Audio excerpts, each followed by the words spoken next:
আমরা সবসময় বিপদে আছি, তবে চারটা কাজ করলে আমাদের বিপদকে কাটিয়ে দিবে কে? ঈমান আনতে হবে কার উপর? জোরে বলেন।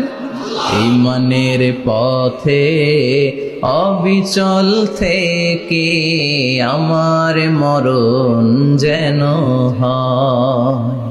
ঈমানের পথে অবিচল থেকে আমার মরণ যেন হয়। তোমারই কাছে মিনতি আমার, তোমারই কাছে মিনতি আমার, মহামহিম দয়াময়।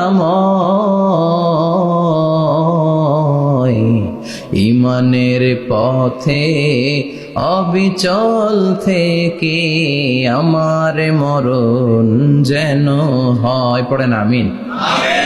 তো চমৎকার দোয়া হয়ে গেছে না? ঈমানের পথে অবিচল থেকে আমার মরণ যেন হয়। আবার পড়েন আমিন। তো যেই ইসলামী সঙ্গীতগুলোর, নাশিদগুলোর কথামালা সুন্দর, এগুলো আপনারা গাবেন, এগুলো হৃদয়কে টাচ করে।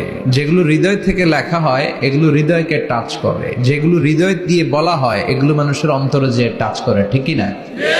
বিশ্বনবী যা বলতেন হৃদয় থেকে বলতেন, প্রাণ খুলে বলতেন, প্রাণ থেকে বলতেন, যেটা মানুষের হৃদয়কে টাচ করত। আবার বিশ্বনবী কথা বলতেন কম, কিন্তু এটার অর্থ ছিল ব্যাপক। বিষ্ণু বলতেন, ও তু জাওয়ামি আল কালিম, আমাকে আল্লাহ তাআলা জাওয়ামি আল কালিম দিয়েছে। বিশ্বনবী বলতেন অল্প, বলতেন অল্প, কিন্তু এটার অর্থ, ব্যাখ্যা, বিশ্লেষণ ভলিউমের পর ভলিউম হয়ে যায়, কিন্তু ব্যাখ্যা শেষ হয় না। সুবহানাল্লাহ। আবার বিষ্ণু বলতেন, নুসিরতু বির-রা'বি মাসিরাতা শাহর, আমি যে এলাকায় দাঁড়িয়ে থাকি এলাকার ডানে বায়ে সামনে পেছনে 1 মাসের দূরত্বের রাস্তা পর্যন্ত ওই জায়গায় কোনো কাফের দাঁড়িয়ে থাকলে আমার ভয়ে তার অন্তর থার থার করে কাঁপে। ভয় দিয়ে বিশ্বনবীকে আল্লাহ তাআলা সাহায্য করেছেন। 1 মাস ডানে বায়ে সামনে পেছনে 1 মাসের দূরত্বের ভেতরে যদি কোনো কাফির মুশরিকদের আন্ডা বাচ্চাও থাকে, যত দূরেই থাকুক, বিশ্বনবীর ব্যাপারে তার অন্তরে ভয় আর ধুকধুকানি শুরু হয়ে যায়। সুবহানাল্লাহ পড়েন। এজন্য আমরা বিপদ কাটাতে পারবো না যতক্ষণ না ঈমানদার না হতে পারি। পাক্কা ঈমানদার হতে হবে।